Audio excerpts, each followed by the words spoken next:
The climate of Sydney is temperate, having warm, sometimes hot summers and mild winters. Rainfall is spread evenly throughout the year, though is highest between March and June. Summer highs average at around 25°31 degrees Celsius, and winter highs at 15°20 degrees Celsius. Inner Sydney does not experience extreme seasonal differences as the weather is moderated by proximity to the ocean, and more extreme temperatures are recorded in the inland western suburbs where seasonal variation is more noticeable. Sydney has 103.9 clear days annually. It receives over 2,600 sunshine hours in an annual basis, with the monthly possible sunshine ranging from 53% in January to 72% in August. Sydney gets around 30 thunderstorms per year. Sydney would usually get dry heat, especially when temperatures soar over 30 degrees Celsius. Though in some hot days, low-pressure troughs and southerly busters would eventually increase humidity and decrease temperatures later in the day. In late autumn and winter, East Coast lows can bring large amounts of rainfall. Even in its months of highest rainfall, Sydney has relatively few rainy days, on average less than 13 rainy days per month. This means the average rain event in Sydney contains heavy rain. Within the city and surrounds, rainfall varies, from around 686.3 mm at Badgerys Creek to 1,400 mm at Turramurra. Sea temperatures average 21 degrees Celsius and range between 19 degrees Celsius in July and 24 degrees Celsius in January. The El Niño ± Southern Oscillation plays an important role in determining Sydney's weather patterns, drought and bushfire on the one hand, and storms and flooding on the other, associated with the opposite phases of the Southern Oscillation. Sydney is prone to heat waves and drought, which have become more common in recent years. Temperature and seasons. Summer equals. In the Sydney Central Business District, an average of 14.9 days a year have temperatures of more than 30 degrees Celsius and 3.0 days with temperatures over 35 degrees Celsius. In contrast, western suburbs such as Liverpool and Penrith have 41.4 and 67.5 days of temperatures above 30 degrees Celsius, 10.2 and 19.0 days above 35 degrees Celsius, and 1.2 and 3.9 days above 40 degrees Celsius, respectively. The western suburbs are significantly hotter than the Sydney CBD by 2°5 degrees Celsius. In extreme occasions, the coast would have a temperature of 25 degrees Celsius with a sea breeze, while a suburb 30 kilometers inland bakes in 36 degrees Celsius heat. At times, sea breezes do eventually reach the inland suburbs later in the day and would moderate the temperatures. Temperatures tend to be stable in late summer where they rarely go below 21 degrees Celsius or over 40 degrees Celsius, unlike late spring and early summer where such extremities would occur. In late spring and summer, Sydney can sometimes get northwesterly winds from the outback, which are dry and hot, making the temperatures soar above 38 degrees Celsius, with the relative humidity as low as 15%.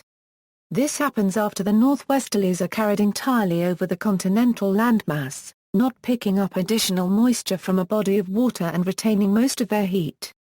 On these occasions, Sydney can experience the fury of the desert climate, although they are often ended with a southerly buster, which is a cold front that sweeps up from the southeast abruptly cooling the temperature by bringing thunderstorms and gale winds. The highest recorded maximum temperature at Observatory Hill was 45.8 degrees Celsius on January 18, 2013 during a prolonged heatwave across Australia from early December 2012 to late January 2013. The highest recorded maximum in the Sydney metropolitan area was 47.8 degrees Celsius in Richmond. The highest recorded minimum at Observatory Hill is 27.6 degrees Celsius. While the hot afternoons in Sydney may have a humidity range between 25%-45%, mornings and nights would still mostly be humid, with the 9 a.m. relative humidity ranging from 69% to 75%. The average 3 p.m. dew point temperature in the summer ranges from 16.2 degrees Celsius at the coast, to 14.4 degrees Celsius inland. Winter equals. In winter, The diurnal range in the western suburbs is relatively high, with temperatures being as high as 19 degrees Celsius during the day and as low as 5 degrees Celsius at nights. Such low temperatures may provide mild to moderate frost in the western suburbs. Lows in the Sydney CBD rarely drop below 5 degrees Celsius. Though Sydney's minimum temperatures are modified by the urban heat island effect. In the west, Liverpool and Richmond have 4.0 and 38.8 nights, respectively, where temperatures dip below 2 degrees Celsius. On average, only 1.0 night in Liverpool and 17.7 nights in Richmond have lows going below 0 degrees Celsius. 9 a.m. humidity ranges from 61% to 74% across the Sydney region, with the more higher figures experienced in June mornings. Fog is common in winter mornings, namely in June when moist easterlies dominate. The western suburbs are more prone to fog than Sydney CBD. July is the coldest month of the year, where temperatures average at around 17 degrees Celsius. Highs of 13 degrees Celsius, whilst rare, are not unheard of in that month.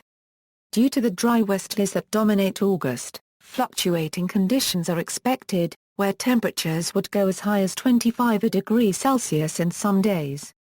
The lowest recorded minimum at Observatory Hill was 2.1 degrees Celsius on June 22, 1932. While the coldest in the Sydney metropolitan area was 8 degrees Celsius, also in Richmond. The lowest recorded maximum temperature at Observatory Hill was 7.7 degrees Celsius. Autumn and spring. Autumnal conditions start at around early April when temperatures get noticeably cooler. Temperatures are usually consistent in this season. At that time of the year, average temperature in Sydney is around 23 degrees Celsius with mild, humid nights. By May, wintry conditions can be expected, with temperatures going as low as 18 degrees Celsius. Thanks to easterlies, conditions in autumn will usually be moist. Ergo, foggy mornings and overcast conditions would be expected. Because of the warm dry westerlies, spring warmth seemingly comes quickly, starting at the beginning of September, where temperatures hover at around 21 degrees Celsius, albeit the nights are still cool and crisp. Hot searing air from the interior soaring temperatures to 35 degrees Celsius is expected in springtime. Conditions in spring are usually dry due to these westerlies. Extreme and inconsistent temperatures are much more prevalent in spring than in autumn. In spring, hot days would be cooled down by a southerly buster, which eventually lower the temperatures from 35 degrees Celsius to 18 degrees Celsius. Unlike spring, autumn seldom sees such fluctuations in a day's span, nor temperatures that rise over 37 degrees Celsius. Furthermore, the diurnal range is higher in spring than it is in autumn. 9 a.m. relative humidity is the lowest in the year during spring, ranging from 58% to 68%, with early spring receiving lower figures. In contrast, the average 9 a.m. relative humidity in autumn ranges from 72% to 80% in the Sydney region, the highest in the year. Warm and cool periods. The Bureau of Meteorology has reported that 2002 through 2005 were the warmest summers in Sydney since records began in 1859. 2004 saw an average daily maximum temperature of 23.4 degrees Celsius, 2005 of 23.4 degrees Celsius, 2002 of 22.9 degrees Celsius, and 2003 of 22.7 degrees Celsius. The average daily maximum between 1859 and 2004 was 21.6 degrees Celsius. 7 warmest years on 151 years of records have occurred in the 10 years between 2001 and 2010, with this decade being the warmest on record for minimum temperatures. The Bureau of Meteorology reported that the summer of 2007-08 was the coolest in 11 years, the wettest in 6 years, the cloudiest in 16 years, and one of only 3 summers in recorded history to lack a maximum temperature above 31 degrees Celsius. The Bureau of Meteorology reported that 2009 was a warm year. The average annual daytime temperature at Observatory Hill was 22.9 degrees Celsius, which is 0.9 degrees Celsius above the historical annual average. This ranks as seventh highest annual average maximum temperature since records commenced in 1859. 2010 was the equal fourth warmest year on record for Sydney, with an average maximum of 22.6 degrees Celsius, which was 0.6 degrees Celsius above the historical annual average. In 2013, the city had the warmest July and September on record, with September being one of the driest. In September, temperatures were 4 degrees Celsius above average and the city had over 7 days where temperatures reached 28 degrees Celsius, making it more similar to November's weather pattern. October 2015 had the warmest nights on record, which were 3.3 degrees Celsius above average. Precipitation. Rainfall is fairly evenly spread through the year, with moderate to low variability. Precipitation is slightly higher during the first half of the year when easterly winds dominate, and lower in the second half. As seen from the climate table above, Sydney's wettest month is June. Most of the western suburbs' wettest months are around January, February or March. Due to the unpredictability of rain, the wettest and driest month would change in a yearly basis. Rain hours are longer in the winter than in the summer. In the warm months, rain comes in heavy downpours in the afternoons, usually cooling the conditions. Sometimes these afternoon showers would give way to the sun again. In the cool months, the rain is moderate and it would linger on for the whole day. Some days, rain may come in drizzle form. In the cool months, Sydney CBD is more prone to rain than the inland suburbs, mainly due to the wanted east coast low that strikes between the months of May and August. The low would usually dump more rain in the CBD than the inland areas, usually by 20 mm or more. Also in winter, thanks to onshore winds and Sydney's coastal proximity, the CBD would be susceptible to some light rain and drizzle. These conditions usually don't penetrate the inland suburbs. However, the western suburbs are more inclined to have heavy rain and thunder in the summer. The city is not affected by cyclones, although remnants of ex-cyclones do affect the city. The city is prone to severe hailstorms, such as the 1947 Sydney hailstorm, windstorms, and flash flooding from rain caused either by East Coast lows and ex-tropical cyclone remnants. They are low-pressure depressions that can bring significant damage by heavy rain, cyclonic winds and huge swells. Scientists have predicted that rainfall will become more unpredictable and temperatures will be on the rise. Snowfall was last reported in the Sydney area in 1836. T.A. Brown, who kept weather observations, noted that the years 1836, 1837 and 1838 were years of drought, and in one of these years a remarkable thing happened. There was a fall of snow. We made snowballs at Enmore and enjoyed the usual schoolboy amusements therewith. The Sydney Herald reported on the same incident, saying, "For the first time in the memory of the oldest inhabitants, snow fell in Sydney on the morning of Tuesday last. June 27, 1836, about 7 o'clock in the morning, a drifting fall covered the streets nearly 1 inch in depth." A July 2008 fall of graupel, or soft hail, mistaken by many for snow, has raised the possibility that the 1836 event was not snow. Notable events equals. A notable event was the Great Sydney Flood, which occurred on August 6, 1986 and dumped a record 327.6 mm on the city in 24 hours. This caused major traffic problems and damage in many parts of the metropolitan area. The next notable event was the 1999 hailstorm, which severely damaged Sydney's eastern in-city suburbs. The storm produced massive hailstones of at least 9 centimetres in diameter and resulting in insurance losses of around $1.7 billion Australian dollars in less than 5 hours. In February 2010, Sydney received some of the highest rainfalls in 25 years with 65 mm of rain falling in one night at Observatory Hill. In the first weeks of the month, some suburbs were hit by thunderstorms which brought heavy rain and gusty winds which cut out power and damaged homes. The heavy rain was caused by remnants of ex-tropical cyclone Olga and humid northeasterly winds feeding into the low-pressure trough. 2010 was an overly wet year with the cloudiest October and the third cloudiest July on record. In 2011, Sydney recorded its wettest July since 1950. The CBD recorded 244 millimeters of rain that month. 2011 was also the wettest year since records began in 1858. In November 2013, a tornado hit Hornsby, a suburb in the upper North Shore. The tornado's path was 2 kilometers long and 50 meters wide. The tornado blew off roofs and toppled large trees. The winds in the tornado reached 140 kilometers an hour.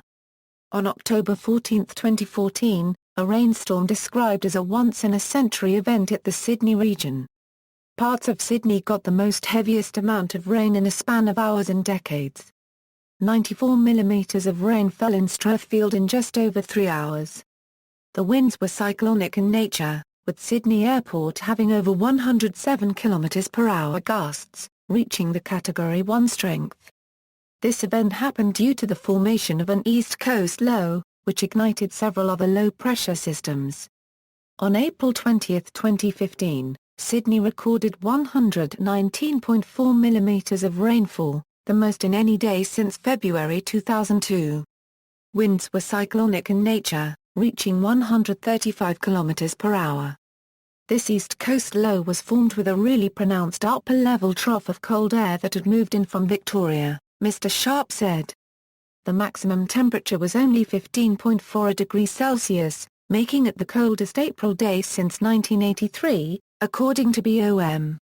Wind, averaging at 13.8 km/h, November is the windiest month, whilst March is the calmest at 11.3 km/h. The prevailing wind is northeasterly. In the warm months, only 40% of the time Sydney would get wind directions from the northwest or southwest, which are the dry winds flown from the heated interior of Australia. Northeasterlies and easterly sea breezes are dominant in late spring to early autumn. Westerlies are dominant in late winter to mid-spring. Southerly busters are expected from November to the end of February. They typically look like as if a sheet of cloud is rolled up like a scroll by the advancing wind. The change of wind is sometimes very sudden, where it may be fresh northeasterly and in 10 minutes a southerly gale. When the subtropical ridge is north of Sydney in the second half of the year, the wind would come from the west or inland. As the ridge moves south in late summer and autumn, the winds become easterly and, because they are coming off the Tasman Sea, they are moist. It is usually at this time of the year where rainfall would be the highest. Drought. Sydney's climate appears to be becoming drier.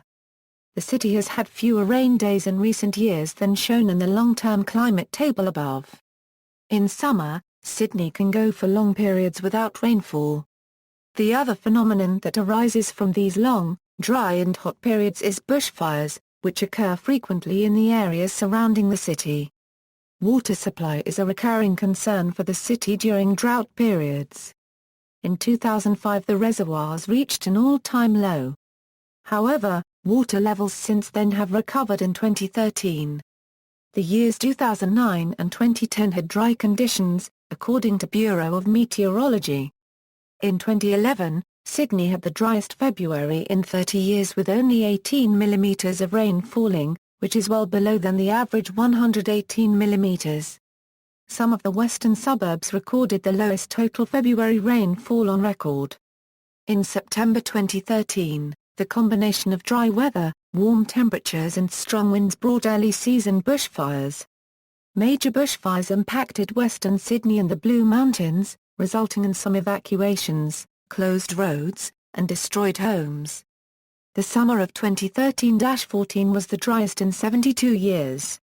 The precipitation of December 2013 and January 2014, inclusively, only added up to 48.4 millimeters, which is only a quarter of a typical amount for December and January. Observatory Hill only received 17 millimeters of rain in January. Many areas of the city bordering bushland have experienced bushfires, notably in 1994 and 2001. These tend to occur during the spring and summer. Heatwaves, which are regularly occurring in recent years, would usually lead to water restrictions and a high risk of bushfires, which sometimes bring a smoky haze to the city. Smog is noticeable in hot days, even without bushfires. Dust storms equals. On September 23, 2009, a dust storm that started in South Australia and inland New South Wales blanketed the city with reddish-orange skies. It stretched as far north as southern Queensland and it was the worst dust storm in 70 years. During that year, Sydney experienced a number of warm winter days, dry gusty winds and another milder dust storm. Aboriginal Seasons. The Sydney Basin was in the Tharawal country. Each clan had knowledge of their area and the season changes. These were the seasons of the Sydney region according to the Aboriginal people living there: January-March, hot and dry; April-June, wet, becoming cooler; June-July, cold, frosty, short days; August, cold and windy; September-October, cool, getting warmer; November-December, warm and wet. See also: Climate of Australia, Environment of Australia, Australian region, Tropical cyclone climatology, Climate change in Australia, Effects of global warming on Australia. References.